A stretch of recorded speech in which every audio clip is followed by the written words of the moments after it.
She was like, I've never met a Republican in my life before. Yeah, because it's there's like no Republicans here. No one's openly Republican in San Francisco.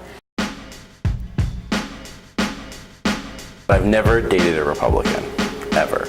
Like if someone says that they're a Republican, like it kind of already makes me like a little weirded out by them, like, and yeah, I'm less inclined to talk to them. I'm definitely a hardcore Republican, and she's definitely leaning left.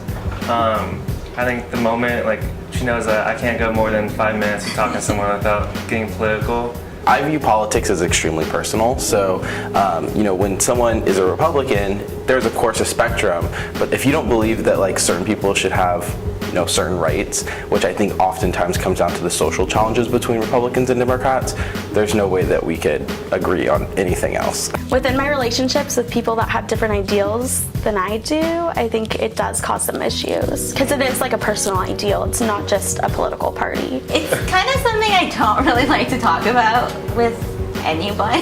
The problem is, it's not like, oh, your boyfriend's a Republican, it's more like, oh, your boyfriend's a Trump supporter.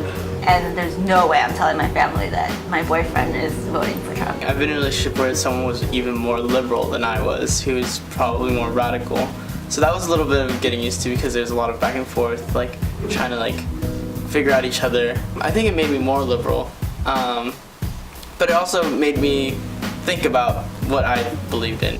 I've definitely slept with a Republican before. I wouldn't say that it matters as much because, especially in college, when you have sex with people, it doesn't really, you don't really have to get to know them that much. But in that case, I didn't actually know that they were Republican until after. So that would have been, if I knew before, that would have been a big no-no.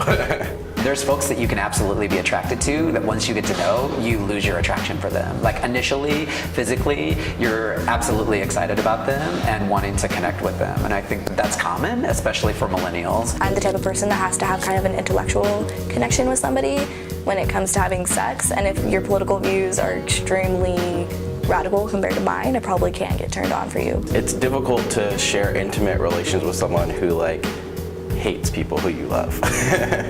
Makes me uncomfortable, I guess, that like his views on like immigration and issues like that, just because I come from like a Mexican household and those issues are like very close to home, so I have a very different view on those. I'm pro immigration just legally, so it's like I want her family to be deported. It's like that's not anywhere in my heart. I wouldn't say like someone's political party would make me not want to talk to them or not want to date them, but it's definitely kind of like I don't want to say a red flag, but maybe like a pink flag to kind of like pay attention to. As for like hooking up, I think a lot of times that's not something that would come up with some like a one-night stand or just even someone that you're hooking up with casually. A lot of times that kind of conversation won't come up. When it comes to sex, I don't think your political views have a lot to say about the way you like to play.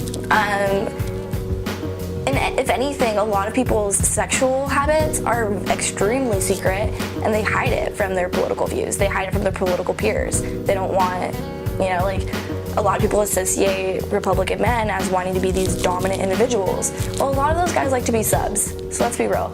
I feel like Republicans are like the ones who are the most freakiest because they got a lot of issues. I do know, and research suggests that like political values are one of the components that brings people together and allows them to bond or can separate them and create tension.